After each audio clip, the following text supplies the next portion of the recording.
podcast is a quest for well-being, a quest for a meaningful life through the exploration of fundamental truth.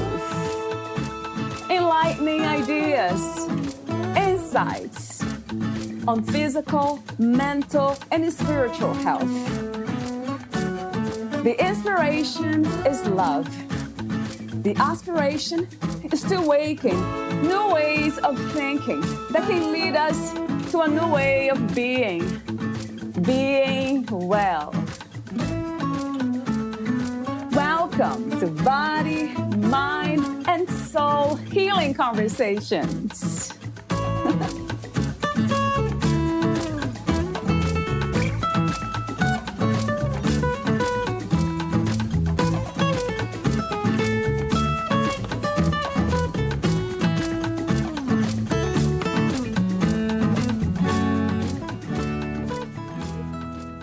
There is a miracle in our bodies that is simply waiting for us to recognize it and receive it.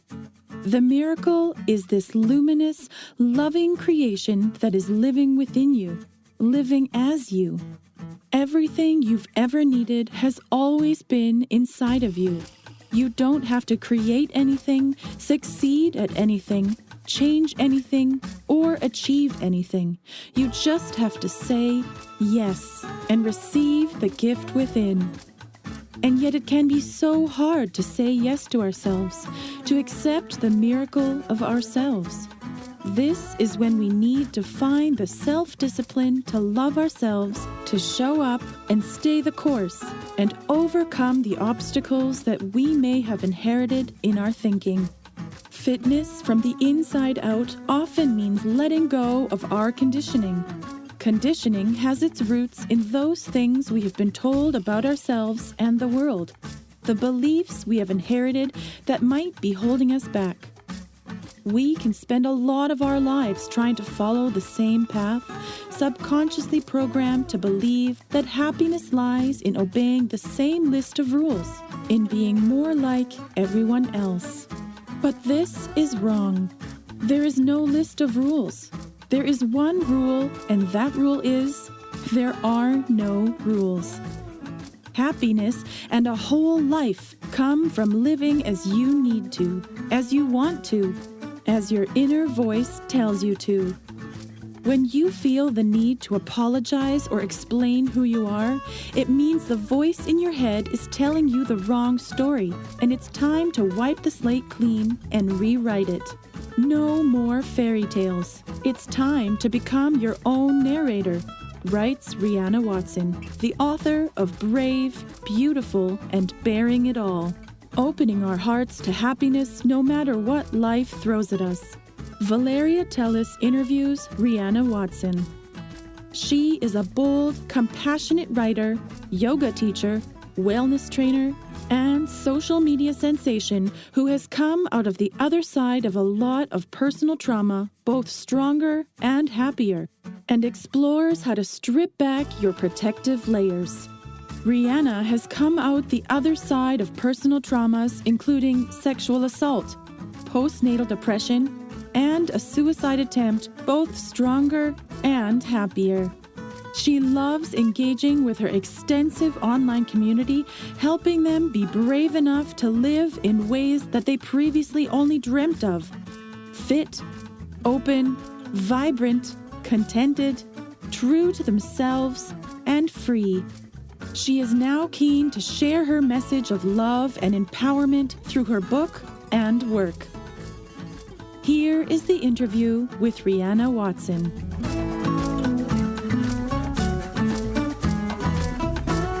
In your own words, who is Rihanna Watson? She's just an ordinary girl, like everybody else walking along in this world, trying to find her journey of healing and truth and her story she is trying to write. Thank you. I have a few warm-up questions before we talk about some of the topics in your book, Brave, Beautiful, and Bearing It All. Opening our hearts to happiness no matter what life throws at us. So my first warm-up question is, what is life to you, Rihanna? That's a great question. I've never really thought to encapsulate it into words as such, but for me, life in the larger context would be about leaving footprints in the sand for my daughter and others. So long after I'm gone physically, that the things that I did are still walking this earth to bring more love or compassion and respect to others. What do you think is the opposite of life? The opposite of life in my context would be numbness. So existing but not living, having a life but not using it. Yeah, that's a great answer. Thank you. What is the meaning of freedom to you? Freedom, I don't think is definable. I think it is a ability to live as a human, whomever that may be, unapologetically in all storms of life and all joys of life, and learning to ride out the waves. At this time, what is the world's greatest need? And what is your vision for a new reality? I think the world's greatest need is a connection through vulnerability without shame. And the vision is that we are allowing us to see more than one story of each person and the cultures that exist in countries. Right, right. What is love to you? Love is an ability to show up time and time again through all dispositions of life, in that you are doing the best to empower another and help another to grow and learn with compassion, kindness, and respect. So love and compassion, they're different in your opinion, or compassion is an element, an aspect of love? I believe that compassion comes under love, as does most other negative emotions come under fear. Right, right. What is your understanding and idea of peace? I think the idea of peace for me is the idea of harmony when I think about peace. So things working as in when we attune an instrument like a guitar, there is all different sounds, but they are able to work in harmony to create these beautiful musical pieces. That is such a perfect word that you use in connection to peace. Yeah, harmony. Right, right. What, where, and who is God? This is, I think, a question that is very tough to answer due to the ability for all of us to have a different belief, and it's a very personal thing. For me, I like to place it under the thought of faith. And so that faith can come under many labels if you were practicing in a religion, or the ability to practice faith in a belief of your own self or circumstances or another. That ability to believe in something bigger. So, in a way, you are separating spirituality from religion. Yeah. What do you think is the purpose of life? The purpose of my life is your message in life. So to find your meaning and to make it your message, whatever that may be. Do you believe that life has a grand purpose for all of us, or one purpose? I believe that we have a purpose of harmony in the bigger picture. However, each of us choose our own adventure, shall I say, and that detours us from harmony or brings us closer to harmony. And because there's so many of us, it unravels in the multiple of different ways in life. It creates all these colors, right? So beautiful. Right. It's a beautiful world, as the song says, and it is so beautiful because of the differences, right? Exactly, which makes us exactly being able to be similar in that we are all different. Yes. So let's talk about your book and your work. What was the inspiration and intention of writing your book, Brave, Beautiful, and Bearing It All? The intention was that most of us in our lives are seen with one story, and a lot of us tend to collectively visualize one story of each human that we meet. However, each human on this earth, including myself and you, we have over 7 billion different perspectives because each person sees us differently, as does each country and each culture. And the stories that we place upon another or a situation or a culture or country can either limit it or create opportunities for more and unite. And so, with the culture of shame and judgment and one story, I wanted people to be able to see what there is so much more than the one story we create about a person, about their life, about their complexities, about their traumas, and that every single one of us does not have it together, but we're all working towards healing and being able to be a better person. And it's okay to also have those vulnerabilities and shame and be honest about it as you journey through, because that's actually what connects us. When someone else is suffering, they see they're not alone.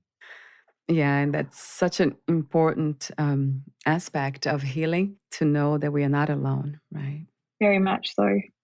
How did you become a yoga teacher and well-being consultant? I was always into sports from a very young age, and I competed nationally and internationally in swimming and running and water polo. After that time, I was placed into the working environment, firstly as an executive assistant, which I then studied part-time personal training and started to run my own personal training. Following that, I worked on a cruise ship, which got me into being health and well-being more intensely and into my first experience of yoga. After those experiences, I then, when I was pregnant with Lainey, wasn't very well and wasn't able to move. And after having her, running and those types of sports weren't really available for me to do due to being able to need to be there to care, to feed my daughter. So I started taking up yoga as a means to try and move my body to regain health in my body. Mm. Oh, wow. So do you connect yoga to healing of body, mind, and soul? I do, but I believe that it has to be a very aware approach to it. At first, I felt that yoga was a shape, and it took me about a year or two until I realized that yoga was a feeling. And I feel that that message isn't strongly enough delivered. And my teacher that I studied with, he presented that well by saying yoga is not a shape, it's a feeling. And it took me probably 2 years into the practice to really understand that, when I really needed it for my mental disposition due to dealing with postnatal and prenatal depression. Right. So it's yoga, it's a method in a way. Would that be compared to any other kind of physical exercise in a sense of becoming healthier? I think that yoga can be compared to many other exercises. They all have their different disciplines and different ways of helping the body, but yoga can be done in a very strength orientated way, or it can be done with vinyasas that are fast, so it has a cardio orientation. It can be done in a more relaxed method, a slower method. It has many facets of it. So yoga is very good for that physical component of many other areas that you can get in using your body in a physical term. Right, right.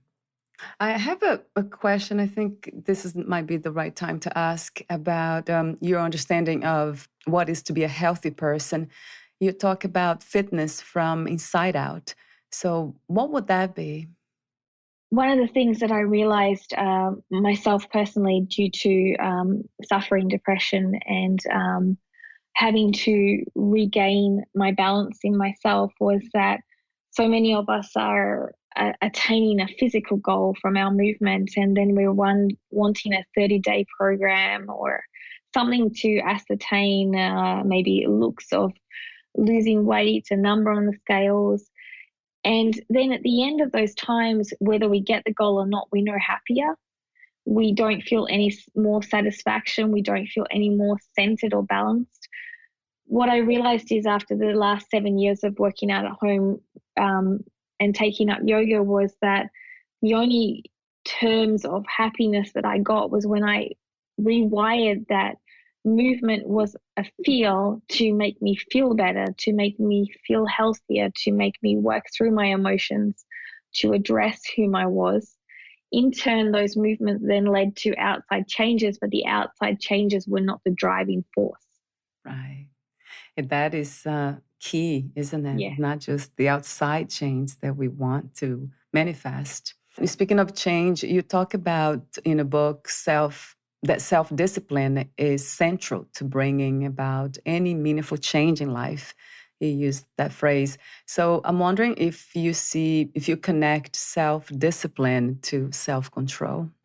I believe definitely the both are very much interlaced. I think everything in life has a connection. And I do believe that today, more than ever, due to being the instant gratification world that we are, self discipline and self control are best managed through habits. So at first, we create our habits, and then our habits create our life. A lot of the time, we are habitual creatures. Therefore, we don't even realize that we may be having that sweet piece of food in the afternoon to give us a sugar high, or that extra coffee. We don't realize that we've spent 2 hours on social media when we say we don't have time for movement, but we could take half an hour off and have time for movement.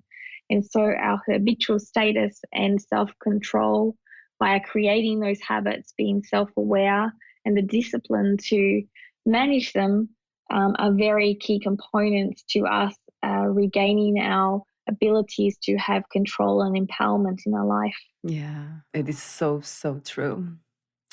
I have a set of questions here on the section in your book titled My Naked Truth Statement. That's a very vulnerable and powerful section. So I have some questions about that. So, but before that, I would like to know, what is to be brave? What is your definition of brave, and how do you define beauty? Definition of brave is to be yourself in a world that doesn't want you to be, or remind you that being yourself is not enough. Right.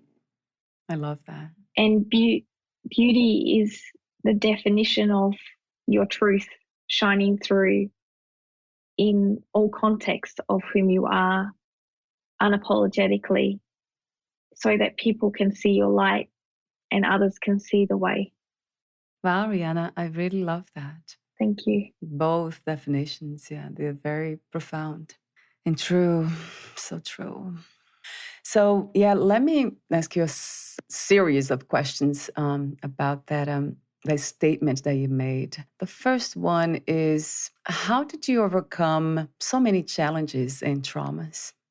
I think that we are all on a journey, and to say that we have ever fully recovered will not be my truth.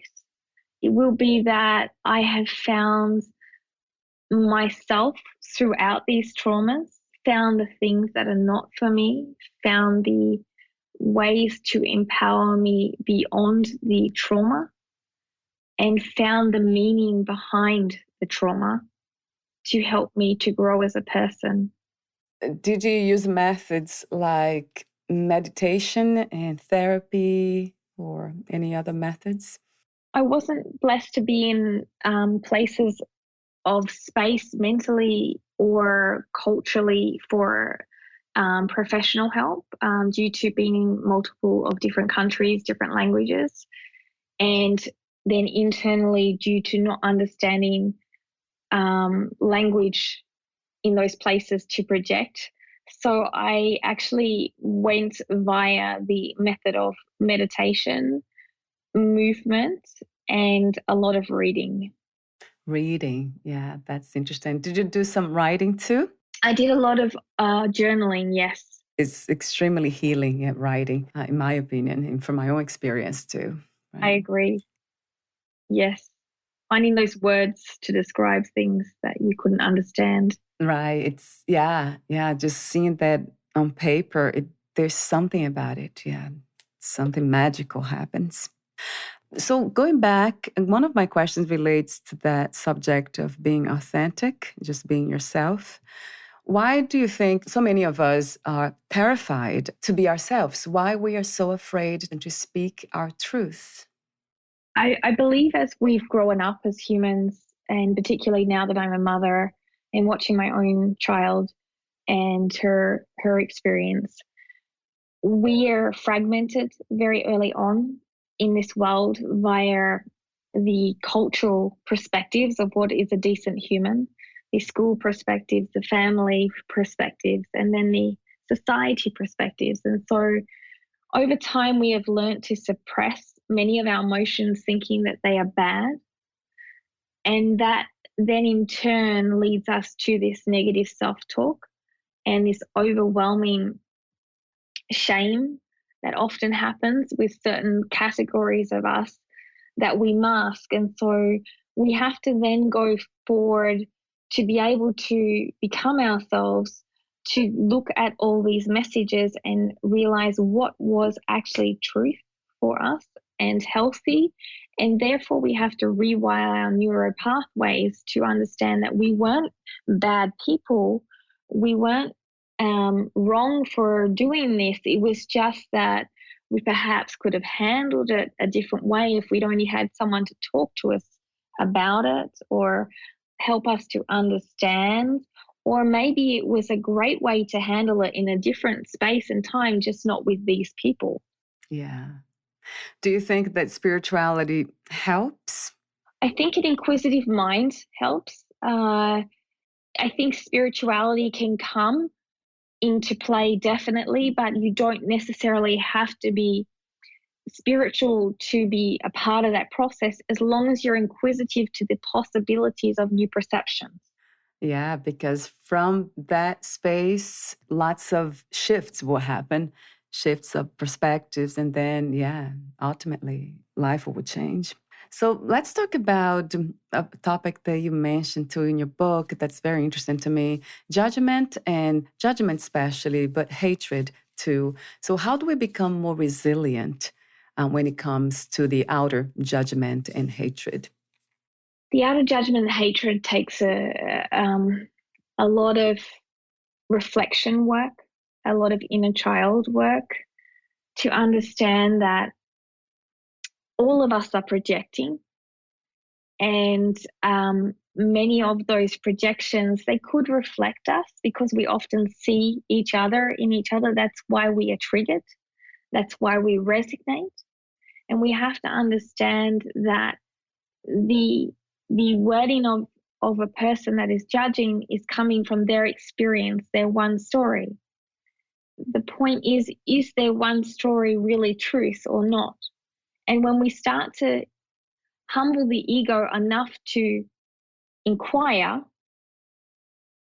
understand, have compassion for their perhaps non abilities to see further, or lack of education, or troubled environments, or simply that they are whom they are and they don't know the whole context of your story, we start to be able to stop taking things so personally and start to be able to bring space, which is the most important thing, and give the true responsibility in life, which is the way in which we respond to anything, which gives us back our power. True. You spoke of the ego, so I guess I have to ask you this question. Can you explain to me what ego means? I don't have a scientific or a specific context of the ego, but the ego for me is a wonderful two-step process. It's firstly a wonderful driving force for us in a capitalistic world. So it allows us to handle this world. If we didn't have the ego, we wouldn't be able to drive our passions and our truth and our authenticity into this world. We wouldn't survive. But the ego also is almost a protector for us from pain and suffering and things that we think aren't good for us, which sometimes are as well. And so what our whole context of life, my feeling is with the ego, is to learn to, instead of us servicing the ego via judging others, shaming others, protecting ourselves, instead of working on ourselves, we need to learn to bring the ego into service to our passions, to our drives, to help us to make better pathways via an awareness approach. Yes, right. I agree. I like the way you said that. We don't have to get rid of it. It doesn't have to be eliminated. I don't know how we would live, right, without an identity. I guess we have to have one, but one that serves the greater good, not just ourselves, but others. I love that. Do you believe in unconditional self-love? I've thought about this a lot, and I love the context of unconditional, but I don't think anywhere on this earth do we have unconditional. um, I think we are conditioned in some way, shape, or form. And I would love to lean it towards compassionate love and respectful love. Right. So that's an interesting perspective. Basically, you're saying that everything's conditioned, so we cannot really even talk about unconditional anything. I don't know. I don't know. Once we create the space that you spoke of and we are healed in a way, or we are deeper in that process of healing, it's easier, it's less challenging because now we accept, there's self-acceptance, surrender, letting it go. So that kind of makes unconditional love possible, in my opinion. I think it's I've always striven towards that surrender. I love what you said there. The reason I say conditional love is because now that I'm raising a child, you want them to be 100% happy, but in this society, there's certain conditions that they won't survive if they don't have certain skills and understand how it operates. Right. Therefore, the way you produce parenting,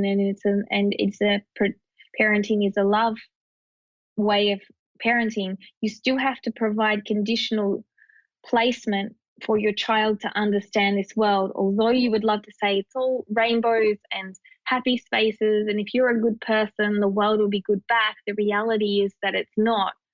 And so you have to say, look, if you do this, this is going to occur. I need to teach you how to do this.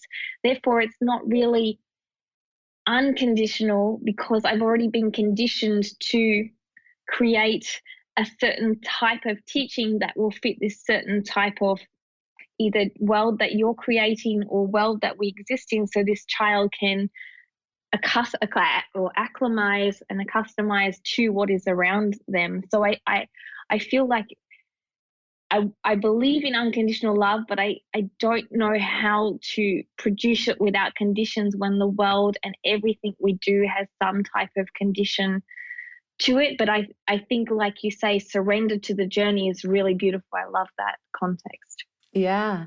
And that might be connected to unconditional love because we do what we can, but then we also accept what happens, the way it happens. We don't fight too hard because now we know that that could happen. We come from this place of deep understanding. And that has something to do, I think, that it's somehow connected to this space within ourselves for unconditional love, where even when we make mistakes, we still accept ourselves. We still forgive ourselves and move forward without any resentment or regrets or hatred. So maybe that's the kind of unconditional love I speak of, maybe. It's beautiful. Yes. And my next question is about your daughter, Lane. What profound lessons have you learned from having her? Beautiful question. It's such a hard thing to know where to start. I think I've learnt life again. I've learnt the joy in the moment, that every moment is new, the ability to live and let live, like you said, to surrender and let go of things that no longer matter. The wonder and the magic that exists in a sunrise, in a smile, in the smell of, her as a human just brings me so calm, just a touch, a feel. And, even in bigger contents, for me, the sensuality of life in sharing it with another person, the enjoyment of food and listening to another voice, the sharing of different tastes of music, and all of these contexts which, come into the senses being brought back alive in the things that we often get complacent with. Yes, wow. And that the word is magic, isn't it? It truly It is. sounds like it. I'm not a mother, so, but I can hear that in your words, in your voice. Yeah, magic. Let's talk about the body for a moment. Most of us don't accept the body, and we often fight the body image. We're always criticizing ourselves and trying to look better in a certain way. How did you learn to embrace your own body as a gift, as you call it, a gift? I learned to think of it in a very different context. And that was that after I lost a child and was told I couldn't have a child, and then surprised that Lainey was coming towards me in the world and he was here now, I realized that life is only experienced via our body. And every miracle moment was given to me to experience tangibly because of this body. It wasn't the number on the scales, the clothes, the way my face looked or my hair. Any of that made it less valuable, such as having a child, creating a human, running with her, flying to see my mother and smiling with my mother in another country. All of these incredible experiences are physically possible because of this human body. And when I took away the human body as a look and started to relate it to, again, the feel, the experience, the opportunity of life, it helped me so much to understand that it is nothing what society has taught us of the value of the human body. The human body is, in fact, neutral until you add an experience or a label. So we, in a way, we have focused too much on the body in the sense of trying to create labels and specific shapes, even colors. We can see that judgment it's just incredible, isn't it, Right. Rihanna? Yes. It's scary. I agree, because that is the what I call ignorance, and that can be really challenging to witness. Wow. So, in speaking of that, the body yoga, that you have a lot of experience with that. You mentioned that you said something in the book in the beginning. It is hard being misunderstood in my yoga and fitness. So, my question is, how were you misunderstood by the yoga and fitness community? Due to the fact that I see the body in a neutral space, a lot of people have learnt to sexualize the body in a context that misappropriates the human body. So when we as humans are at home, we are having a shower. We are we are naked in that shower. We're not questioned whether we're clothed or naked like we are in yoga or in fitness, or when we are with our child at home and we may be putting on our clothes or having a bath together, we are not questioned whether we are inappropriate. But place yourself in a space of social media, the only context they can do is they link sexuality to the human body, and it doesn't allow it to coexist with life, as in it's a creation of a human. It almost demoralizes the form of the human to become this, disempowered space of a negative space of sexualization, when this person is just like you or I. And if you went and met them in the street, you would think completely differently, or you would at least hold your tongue. If you were at the beach and you saw them in the same context, or any of these, or in a sauna in European standards, where they can actually have communal saunas when they don't have any clothes on. But on social media, there's this lack of awareness, lack of understanding, this ability to hide behind our ego and a screen and not think before we respond. which creates a lot of judgment and shame on a human that is just a human. Yes, right. You brought up the point that I forgot to mention, yeah, the object, this idea of the body as an object. How do we change that? How do we change this reality? I think the thing is that when we talk to somebody or we think about somebody, if you even think about a person that we may have lost, like my grandmother, for example, many, many years ago, but if I think about her, the last thing I think about is her body. I think about, she taught me backgammon. I think about the experiences of being in her home in Tasmania and us playing together or going to croquet together. And I think about her as a whole context rather than a service of a context. A lot of people think of the human body when they aren't attached to it as a connectional point, as a human relationship, as almost a service. And I think that we need to realize that it's actually so much more. It's an experience. Yeah, like some people say, the body is the vessel that holds the soul, the spirit, divine force. How do you teach your daughter to see her own body and other people's body as this divine vessel? We in teaching my daughter, it is a process of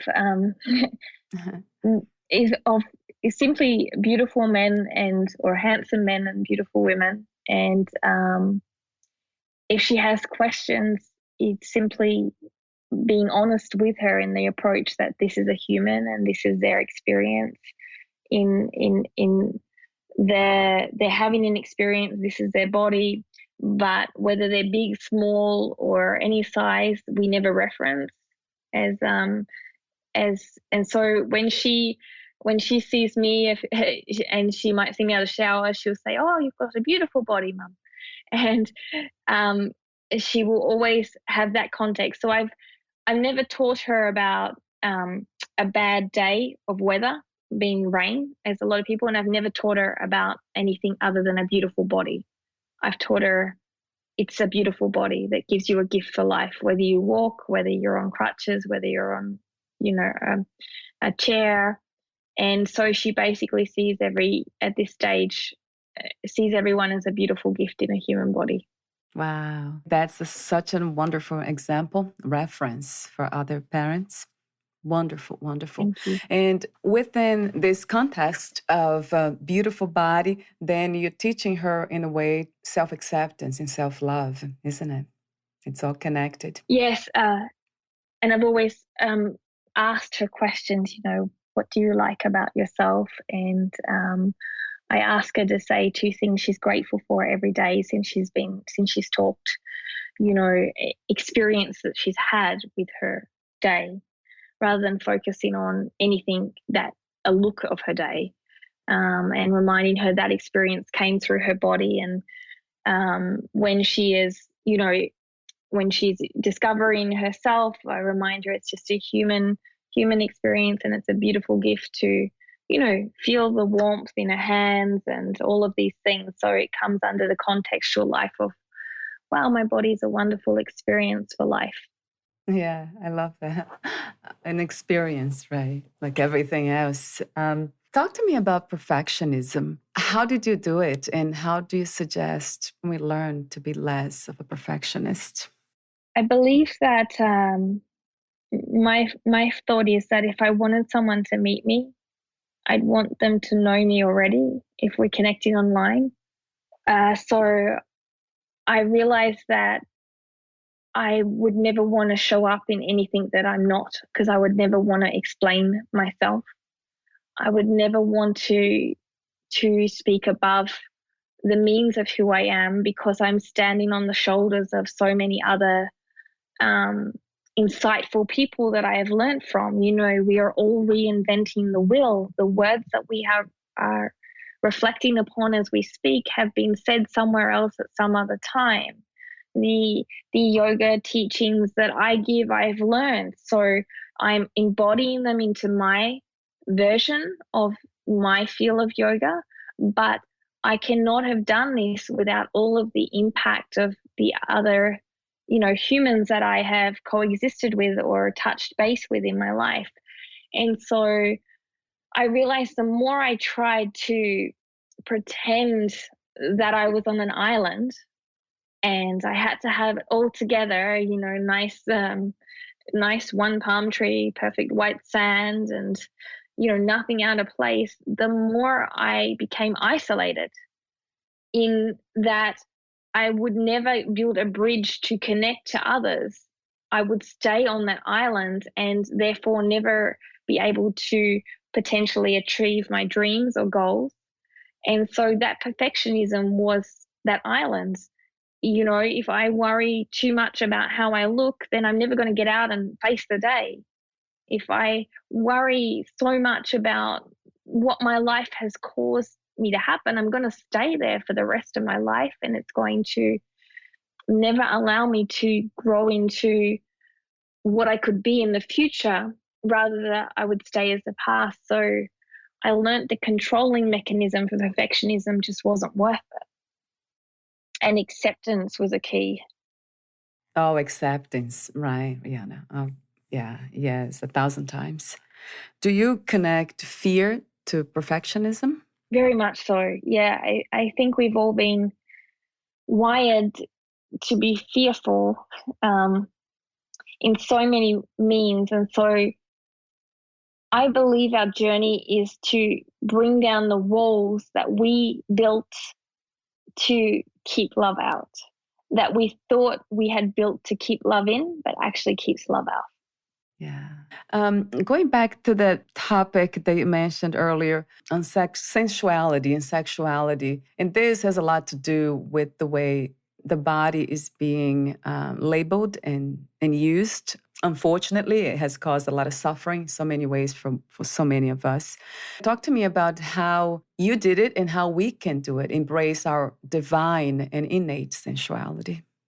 I think we need to become more familiar with the aspects of sensuality and sexuality and understand they're a very rich fabric of our life, to free ourselves from the judgment. We are all born through sexuality. And one of the really key components with that is understanding that um, sexuality is the adult form of children's play. And so we lose our play and become a play realm in sexuality, which is why there's so much immaturity in it. And what we need to understand is that understanding that it is an environment where, firstly, humans are recreated, and secondly, it's an environment where we can express ourselves, but in a safe place, in a safe context, understanding that we are allowed to embrace the sensuality entirely and be comfortable with it without it being attached to sexuality. It can coexist, because without sensuality also we wouldn't taste our food, we wouldn't hear our music, I wouldn't hear your beautiful voice. So all these experiences wouldn't occur without the sensuality side. At the same time, sexuality without sensuality, when we are in love with someone, we wouldn't experience the divine connection when we are intimate without sensuality. It would just become the act of recreation, animalistic. That's so interesting, the point you make about playfulness, that children play and adults play with sex. So we have forgotten, in a way, or we are not exploring the child like within us. So we can play more in an innocent way. We don't need to use sensuality with sexuality. So No. It could be just sitting with your partner or someone you're completely, like when you're a teenager, you're sitting next to someone you're super attracted to, and you just feel all the buzzing in your skin, like, oh my God. And you're so excited. That's the innocence of sensuality without it being attached to that sexuality, which is so empowering in energy. And, the first time your hand touches and that beautiful fiery buzz, or sitting and having a beautiful conversation with someone and you're you're solely connected without any physical contact is such an innocence, but such a beautiful experience. That's true. And especially if we are able to connect with the inner qualities of the person, Exactly. like how kind they are, how good they are. Yeah, I love this idea of being more innocent. Yeah, just playing more as an adult and not sexualizing everything. So I have a few final questions here for you. But before that, would you like to add anything? No, I'm just really honored to be here. And I just want to thank you for your time. It really means a lot to me just to have these beautiful, free flowing conversations. Thank you, Rihanna. It's this. I feel the same ways. It's a wonderful opportunity to just talk to life itself, play with life. Yes, exactly. So my final questions: how do you define success today? Success to me is the ability to live your life feeling connected to who you are and feeling the joy that exists within and around you. What was the hardest lesson to learn about yourself? It's okay to be me. Oh, yes. I love that. Yeah, absolutely. Boy, it's funny. I hear that all the time and it resonates with myself. I'm like, yeah, me too. Just to be just who we are. What is another word for healing? Another word for healing, what a great question. For me, it would be, I would say, becoming whole. Yes. If you knew you would die soon, meaning losing the body, would you make any change in your life or do anything differently? I would make sure that I just spoke to everybody that I loved, to spend as many kind words that I hadn't said to them. I have to ask you this question. What about your daughter?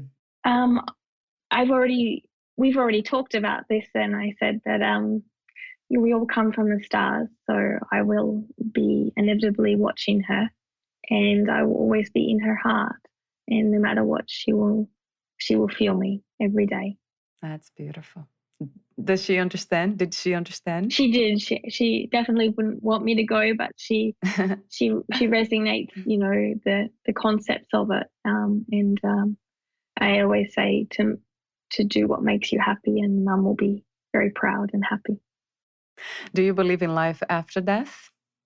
I definitely believe that we exist in some context, but I'm not sure how, in what way we evolve, because from what I understand and I'm reading, we are all just transferring energies. So there's definitely, sometimes I feel like, I've learned things previously and I'm not sure why. So I think there's so much untapped information that I don't really have an answer to, but I definitely don't deny that possibility. Right. Well, and I love that word, possibilities, right? Yeah. What are 3 things about life you know for sure as of today?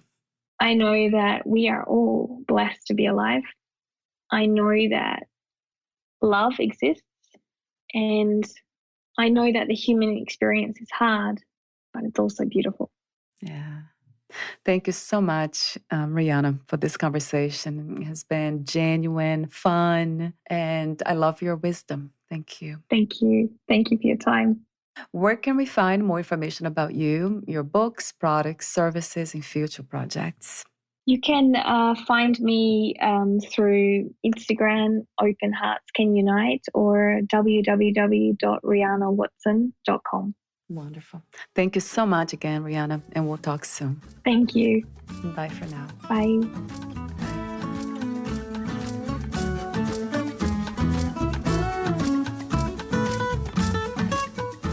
Thank you for listening. To learn more about Rihanna Watson, please visit her website, rihannawatson.com.